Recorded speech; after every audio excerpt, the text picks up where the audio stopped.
चलिए आज पढ़ते हैं हम ऊर्जा संरक्षण का नियम। क्या पढ़ेंगे हम? संरक्षण।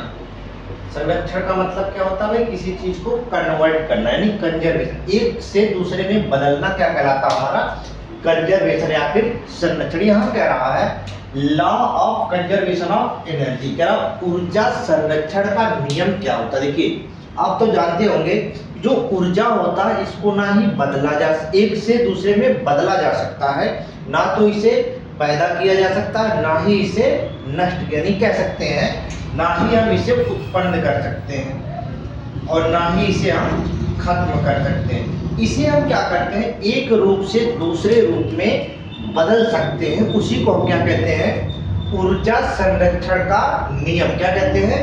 ऊर्जा संरक्षण का नियम।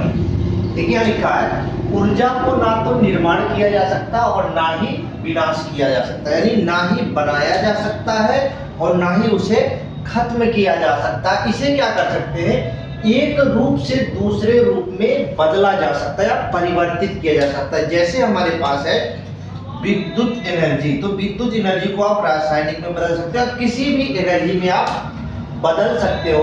उस बदलने की प्रोसेस को हम क्या कहते हैं? कंजर्वेशन, संरक्षण कहते हैं। क्या कहते हैं? संरक्षण। देखिए हमारे पास कुछ उपकरण होते हैं जिसकी सहायता से हम, अब देखिए आपसे कॉम्पिटिटिव एग्जाम या किसी भी चीज के लेवल में एग्जाम में आप बैठते हो तो साइंस में इस टाइप के आपसे क्वेश्चन पूछे जाते हैं कि किसकी सहायता से किस में बदले तो क्या होता है, यानी कौन सा उपकरण हमारे पास ऐसा है जिसकी सहायता से हम एनर्जी को कन्वर्ट कर सकते हैं एक से दूसरे रूप में। उसके बारे में हम जानते हैं। देखिए पहला लिखा हुआ है सौर सेल। सौर सेल का मतलब हुआ सोलर सिस्टम, यानी कि सूर्य का ऊर्जा, सूर्य से निकलने वाली ऊर्जा को आप क्या कर सकते हो? जो निकलता ऊर्जा क्या है उसको हम बोलते हैं प्रकाश ऊर्जा। क्या बोलते हैं? प्रकाश। इसको किस में बदलते हो? देखो विद्युत ऊर्जा में। तो देखिए होगे घरों में सोलर पैनल लगे होते हैं, तो सोलर पैनल का काम क्या होता है? सूर्य से एनर्जी लेगा, रात को हम उसका किस में यूज करते हैं? विद्युत ऊर्जा के रूप में उपयोग करते हैं। तो देखिए यहाँ लिखा है पहला टॉपिक, जो उपकरण है और ऊर्जा का रूपांतरण एक रूप से दूसरे रूप में कौन सा बदला जाएगा। तो यहाँ पहला पॉइंट लिया है सोलर सेल। तो सोलर सेल से क्या होता है? देखिए प्रकाश ऊर्जा को विद्युत ऊर्जा में कन्वर्ट किया जाता है, यानी कि लाइट को किसमें करेंगे? करंट में करेंगे। किसमें करेंगे? Light energy convert into electric energy. बात क्लियर हो गई। दूसरा हमारे पास है डायनेमो। क्या है? डायनेमो। डायनेमो क्या है? यांत्रिक ऊर्जा को विद्युत ऊर्जा में करता है। किसमें? मैकेनिकल एनर्जी को किसमें कर देगा? इलेक्ट्रिकल एनर्जी में। डायनेमो कहाँ होता है भाई? मोटर में लगे होते हैं। किसमें? ये क्या कहते हैं जो जनरेटर होते हैं इन सब में क्या लगा होता है? डायनेमो लगा होता है। तो यांत्रिक ऊर्जा को किसमें करता है कन्वर्ट? विद्युत ऊर्जा में, यानी mechanical energy convert into electrical energy. अगला पॉइंट हमारे पास है, अगला हमारे पास है विद्युत मोटर। विद्युत मोटर का काम क्या होता है? विद्युत ऊर्जा को यांत्रिक ऊर्जा में बदलता है। क्या करता है? विद्युत ऊर्जा को यांत्रिक, यानी हम कह सकते हैं electric energy convert into mechanical energy. Electric energy को किस में कन्वर्ट करेगा? मैकेनिकल एनर्जी में। अगला हमारे पास है माइक्रोफोन। क्या है? माइक्रोफोन। माइक्रोफोन का काम क्या है? माइक्रोफोन का काम है ध्वनि एनर्जी, यानी कि साउंड एनर्जी को कन्वर्ट किस में करेगा? विद्युत ऊर्जा, यानी कि हम क्या कह सकते हैं? विद्युत ऊर्जा को क्या कहते हैं? Electric energy. Sound energy convert into electric energy. अगला आता है हमारा लाउड स्पीकर। लाउड स्पीकर का काम क्या होता है? Current energy into sound energy. क्या है? Current energy into sound energy. विद्युत ऊर्जा को ध्वनि ऊर्जा में बदलने का काम कौन करता है? Loud speaker. कौन करता है? Loud speaker. इसके बाद आता है सितार। सितार का काम क्या होता है? यांत्रिक ऊर्जा, मैकेनिकल ऊर्जा को ध्वनि ऊर्जा में बदलने का कार्य कौन करता है? सितार। अगर आपसे पूछा जाए यांत्रिक ऊर्जा को ध्वनि ऊर्जा में बदलता है उसे क्या कहते हैं? तो हम कहेंगे सितार कहते हैं। क्या बोलेंगे आप? सितार। अगला टॉपिक आता है हमारा बल्ब। तो कोई बल्ब होता है ट्यूबलाइट या हीटर का जलना, ये सब हमारे क्या है, इन सब का उपयोग क्या है, विद्युत ऊर्जा को प्रकाश एवं उष्मा ऊर्जा में बदलना। कह सकते हैं current energy convert into light और हीट एनर्जी। लाइट और हीट एनर्जी, बल्ब, ट्यूबलाइट और हीटर का जलना से क्या होता है, हमारा विद्युत ऊर्जा को प्रकाश या उष्मीय ऊर्जा में बदलते हैं। अगला हमारा है मोमबत्ती का जलना। क्या है, मोमबत्ती। अगर मोमबत्ती जलना तो मोमबत्ती क्या है, केमिकल एनर्जी होता है। क्या है, chemical energy convert into light and heat energy. हम कह सकते हैं कि जो रासायनिक ऊर्जा होती है उसको प्रकाश और उष्मीय ऊर्जा में बदलने का काम कौन करता है, मोमबत्ती करता है। अगला हमारे पास है कोयला। कोयले का जलना, अगर कोयला जलेगा तो क्या होगा, रासायनिक क्रिया होगी, तो रासायनिक ऊर्जा हो गया कन्वर्ट इनटू उष्मीय ऊर्जा। क्या हो गया, हीट एनर्जी रिलीज होगी। रासायनिक ऊर्जा को बदल के उष्मीय ऊर्जा में करने का काम कौन करता है, कोयले का जलना। अगला टॉपिक हमारा है विद्युत सेल। विद्युत सेल का काम क्या है, रासायनिक ऊर्जा को विद्युत ऊर्जा में बदलना। जैसे घड़ी में सेल लगे होते हैं वो सब क्या होता है, रासायनिक ऊर्जा को विद्युत, कुछ दिन के बाद देखे होंगे सेल क्या होते हैं, डाउन हो जाते हैं, तो फिर हमें सेल चेंज कराना पड़ता है। तो ये हो गया रासायनिक ऊर्जा को विद्युत ऊर्जा में बदलने का काम कौन करता है, विद्युत सेल। उसके बाद हमारे पास आता है इंजन। इंजन का काम क्या होता है, उष्मा ऊर्जा यानी उष्मीय ऊर्जा को यांत्रिक ऊर्जा में, हम क्या कह सकते हैं, हीट एनर्जी को मैकेनिकल एनर्जी में कन्वर्ट करने का काम कौन करता है, इंजन का काम होता है। अगला हमारा आता है टॉपिक प्रकाश विद्युत सेल। क्या आता है, प्रकाश विद्युत सेल। इसका काम क्या है, प्रकाशीय ऊर्जा को विद्युत ऊर्जा में कन्वर्ट करना है। प्रकाश की ऊर्जा को क्या करना है, विद्युत इलेक्ट्रिक एनर्जी में कन्वर्ट करने का काम कौन करता है, प्रकाश विद्युत सेल। अब इसी से रिलेटेड एक टॉपिक आता है सोलर ऊर्जा या सौर ऊर्जा। सोलर एनर्जी क्या है हमारा, सोलर एनर्जी। तो सोलर एनर्जी से कभी कभी टॉपिक पूछे जाते हैं। देखो सोलर एनर्जी का सबसे बड़ा जो स्रोत है उसको हम बोलते हैं, जो सोर्स है हमारा, सोर्स है हमारा सूर्य यानी कि सन। सन जो है सौर ऊर्जा, सोलर एनर्जी का सबसे बड़ा स्रोत है, सबसे बड़ा सोर्स होता है कौन, सन। यानी कि जो सन होगा इससे सबसे ज्यादा मात्रा में, क्वांटिटी में हमें क्या होता है, लाइट और हीट मिलता है। इससे हम सभी प्रकार के एनर्जियों को कन्वर्ट कर सकते हैं, अलग अलग फेजों से रख सकते हैं, उसके उपयोग में हम ला सकते हैं। तो हम पहला देखेंगे, एक टॉपिक दिया है सौर ऊर्जा, सोलर एनर्जी। देखो ये क्या है, ऊर्जा का सबसे विशाल स्रोत क्या है हमारा, सौर ऊर्जा। ऊर्जा का सबसे विशाल स्रोत अगर आपसे पूछे कभी कि सबसे ज्यादा ऊर्जा कहां से मिलती है, तो आपका सीधा सा आंसर क्या होगा, सौर ऊर्जा यानी सन। सूर्य से प्राप्त होने वाली जो एनर्जी होगी उसको हम बोलते हैं सौर ऊर्जा। ऊर्जा का सबसे विशाल या सबसे बड़ा स्रोत क्या हो गया हमारा, सोलर एनर्जी या फिर सन। क्या हो गया, सोलर एनर्जी या फिर सन हो गया। अब देखिए हमारे पास क्या होता है, जो सन होता है, थोड़ा सा हम देखते हैं सन के बारे में।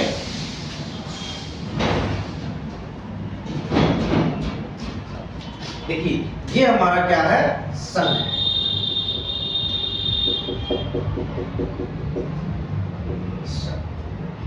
अब देखिए इस सन में क्या होता है, यहाँ क्या क्या प्रोसेस होते हैं, कैसे ये वर्क करता है, क्या है, इसके बारे में थोड़ा सा हम डिटेल देखेंगे। देखिए यहाँ लिखा हुआ सूर्य का लगभग 70% द्रव्यमान, यानी कि जो मास होगा, सूर्य का मास होता है 70% क्या होता है हमारा, हाइड्रोजन होता है। सूर्य का जो मास होगा 70% क्या होता है, हाइड्रोजन होगा। उसके बाद है 28% क्या होता है हमारा, हीलियम होता है। कौन सी गैस होगी, हीलियम गैस होगी। सबसे ज्यादा पाए जाने वाला गैस कौन सा होगा, हाइड्रोजन।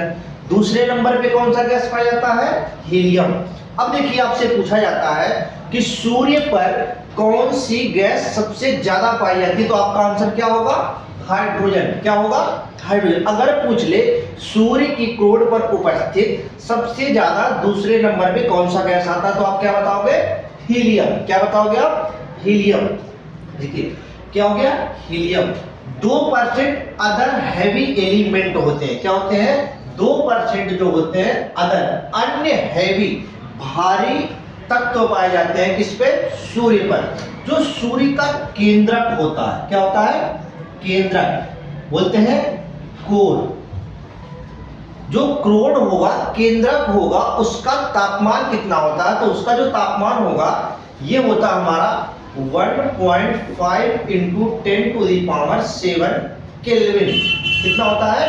1.5 into 10⁻7 kelvin. किसका तापमान? सूर्य के क्रोड का तापमान। सूर्य के केंद्रक का जो तापमान, केंद्र होगा, केंद्रक होगा, क्रोड होगा, उसका तापमान कितना होता है? 1.5 इंटू 10⁻7 केल्विन। क्या होता है? टेम्परेचर होता है।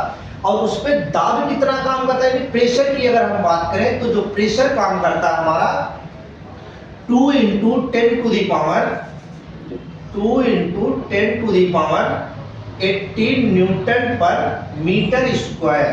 पर मीटर स्क्वायर कितना काम करता है? 2 इंटू 10⁸ न्यूटन का फोर्स, यानी कि दाब उस पर काम करता है। कहां पर? सूर्य के केंद्रक पर। कहां काम करता है? सूर्य के केंद्रक पर। इसके बाद आता हमारा यहां पर कौन सी क्रिया होती है? अब देखिए आपने पढ़ा होगा नाभिकीय संलयन, नाभिकीय विखंडन, फ्यूजन पढ़े होंगे, फिशन पढ़े होंगे। इन सब क्रियाओं में से पूछा जाता है कि यहाँ पे कौन सी क्रिया होती है, कौन सी क्रिया हमारी होती है। तो इसके बारे में थोड़ा सा हम डिस्कस करते हैं। देखिए जो सूर्य होता है सन के पास होता है नाभिकीय संलयन क्रिया। कौन सा होता है? नाभिकीय संलयन क्रिया। संलयन का मतलब होता है जुड़ना, जुड़ने का प्रोसेस। हाइड्रोजन के छोटे छोटे मॉलिक्यूल आपस में जुड़कर क्या बनाते हैं? हीलियम के मॉलिक्यूल बनाते हैं। क्या बनाते हैं? हीलियम के। हाइड्रोजन के जो मॉलिक्यूल होंगे छोटे होंगे और जो हीलियम का होगा ये बड़ा होगा। छोटे छोटे नाभिक मिलकर अगर बड़े नाभिक का निर्माण करते हैं उसको हम बोलते हैं नाभिकीय संलयन बोलते हैं। क्या बोलते हैं? नाभिकीय संलयन। उसका उल्टा अगर हो, अगर हम कहें बड़े नाभिक टूटकर छोटे नाभिक में अगर बनते हैं उसको हम बोलते हैं नाभिकीय विखंडन। क्या बोलते हैं? नाभिकीय विखंडन। तो आपसे पूछा जाता है कि सूर्य पर कौन सी क्रिया होती है, तो आप बताओगे सीधे नाभिकीय संलयन। कौन सा होगा? नाभिकीय संलयन। तो सूर्य पर नाभिकीय संलयन होता है। देखो जो होता है प्रोसेस, ये होता हमारा, बनता हमारा भारी नाभिक 2 हीलियम 4 का। तो ये बड़ा हो गया और ये दोनों क्या है? छोटे हैं। ये है क्या? ये हमारे समस्थानिक होते हैं हाइड्रोजन के। हाइड्रोजन के बड़े बड़े छोटे छोटे समस्थानिक मिलके हीलियम का निर्माण करते हैं, जिससे वहां क्या होता है? नाभिकीय संलयन के प्रोसेस होता है। इसी कारण क्या होता है कि जो सूर्य है इसकी लगातार एनर्जी बनी है। क्या है? एनर्जी और ऊर्जा बना हुआ। कहते हैं कि सूर्य कभी खत्म नहीं होता। तो खत्म ना होने का रीजन क्या है? कि वहां पर नाभिकीय संलयन की क्रिया होती है। छोटे छोटे लोग मिलकर एक बड़े लोग का निर्माण करते हैं, जिससे क्या होता है? वहां की एनर्जी कभी खत्म नहीं होती। अब इस प्रोसेस के आगे क्या होता है हमारा? यहाँ पे हैवी मात्रा में क्या होता है? एनर्जी रिलीज होती है। तो जो ये एनर्जी रिलीज होती है, इसी की वजह से टेम्परेचर क्या होता है? बढ़ता जाता है। तो इसीलिए कहते हैं कि सूर्य का तापमान हमेशा बढ़ता जाता है, इसलिए कभी सूर्य खत्म नहीं होगा, इसका विनाश नहीं हो सकता। किस लिए नहीं हो सकता? क्योंकि वहां पे नाभिकीय संलयन का प्रोसेस होता है, इस वजह से सूर्य कभी खत्म नहीं होगा। इसके बाद देखिए होता है सूर्य के चारों ओर हाइड्रोजन संलयित होकर, देखो हमने जो यहाँ बताया हाइड्रोजन संलयित होकर हीलियम बनाते हैं। जो ये प्रोसेस होगा नाभिकीय संलयन, इसी से क्या होता है? ये हीलियम बनते हैं। सूर्य से प्रति सेकंड, सूर्य से एक सेकंड में देखो लिखा 3.86 इंटू 10⁻26 जूल, इतनी एनर्जी हमेशा निकलती है एक सेकंड में। एक सेकंड में सूर्य से कितनी एनर्जी निकलती है? 3 इंटू 3.86 इंटू 10⁻26, जो इतनी एनर्जी सूर्य से हर एक सेकंड में क्या होती है, रिलीज होती है। विद्युत चुंबकीय तरंगों जो हमारे पास सूर्य की किरणें आती हैं, इन सूर्य की किरणों में क्या होता है, इन सूर्य की किरणों को हम बोलते हैं विद्युत चुंबकीय तरंग कहते हैं। क्या बोलते हैं, विद्युत चुंबकीय तरंग के रूप में पृथ्वी तक पहुंचती है। यानी कि जो भी हमारी सूर्य की किरणें वहां से आती है वो किस रूप में हमारे पास पहुंचती है, विद्युत चुंबकीय तरंग के रूप में पहुंची है, जिसको हम क्या कहते हैं, सौर्य विकिरण कहते हैं। क्या कहते हैं, सौर्य विकिरण। सौर्य विकिरण क्या होगा, जो विद्युत चुंबकीय तरंगे हमारे पृथ्वी तक पहुंचती हैं उसी को हम बोलते हैं सौर्य विकिरण। क्या बोलेंगे, सौर्य विकिरण। अब सौर्य विकिरण के अंदर क्या है, देखिए यहाँ लिखा है उष्मा का अनुभव कराने वाली किरण, जो सौर्य विकिरण हमारे पास तक आती है, जो उष्मा का हीट को हमें रिलीज बताती है कि हीट क्या है, उष्मा क्या है, गर्मी क्या है, इसको बताने वाली विकिरण को हम क्या कहते हैं, अवरक्त विकिरण। क्या बोलते हैं, अवरक्त विकिरण। आपसे पूछा गया है कई बार एग्जाम में, अवरक्त विकिरण होते हैं, किसका काम करती है वो, हीट को अनुभव, आपको फील क्या कराती है, हीट। अगर आपको गर्मी लग रही है, महसूस हो रहा है, गर्मी हो रहा है, तो उसका मतलब क्या है, आप तक कौन सी किरण पहुंच रही है, अवरक्त किरण आप तक पहुंच रही है। कहां से, सौर ऊर्जा से। दूसरा कह रहा वस्तु को दर्शन कराने वाली विकिरण, वस्तु को दिखाने वाली, अगर आपको कोई चीज दिखाई दे रही है तो वो देखने का वजह क्या होगा, जो सूर्य से आने वाली किरण होंगी, दृश्य किरण या प्रकाश किरण कहते हैं, उसको हम क्या बोलते हैं, दृश्य किरण की वजह से हमें कोई भी वस्तु दिखाई देती है। और अवरक्त किरणों की वजह से हमें क्या होता है, किसी भी चीज की गर्माहट यानी उष्मा महसूस होती है। तो उष्मा को महसूस कराने वाली किरण को हम कहते हैं अवरक्त किरण। किसी भी वस्तु को देखने में अगर हमारी मदद होती है तो उसे हम बोलते हैं दृश्य किरण या प्रकाश कहते हैं। तो कोई भी वस्तु अगर आपको देखना है तो सूर्य से आने वाली कौन सी किरण आपके काम आएंगी, दृश्य विकिरण या फिर प्रकाश काम आएगा। अगर हमें गर्मी महसूस होती है तो उसके लिए उसमें गर्मी भी हो सकती है, सर्दी भी हो सकती है। उष्मा का अनुभव कराने वाले विकिरण को हम क्या कहते हैं, अवरक्त विकिरण। फिर से आपको बताते हैं कि इसका तापमान, देखिए इसका तापमान तो हमने यहाँ बता दिया। आप शुरू से देखो, सूर्य पर क्या होगा, हाइड्रोजन सबसे ज्यादा होगा, कितना परसेंट होगा, 70%। दूसरे नंबर पे क्या होगा, हीलियम कितना होगा, 28%। हीलियम 28% होगा, हाइड्रोजन 17%, 70% होगा। अदर हैवी एलिमेंट जो तत्व होंगे वो कितने होंगे, 2% होंगे।